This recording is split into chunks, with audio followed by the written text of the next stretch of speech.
Welcome to Pindar Poetry. We hope you learned something new. In this video, I will show how to open Porsche Taycan key. First, locate the small plastic latch on the side of the fob and apply gentle pressure to release the mechanical key. Next, twist the compact cover off slowly while keeping track of the spring and battery. If you encounter resistance, stop and reassess so you do not break plastic clips or misplace the tiny spring. Start by sliding out the mechanical key with steady pressure. Avoid forcing it. Then use a coin to lift the back cover at the marked slot, rotating gently to free the clips. Remove the old battery carefully and note its orientation.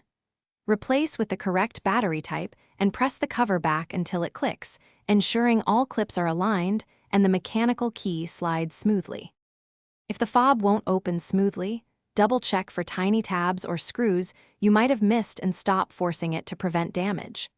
Always use the specified replacement battery and confirm orientation before sealing the case.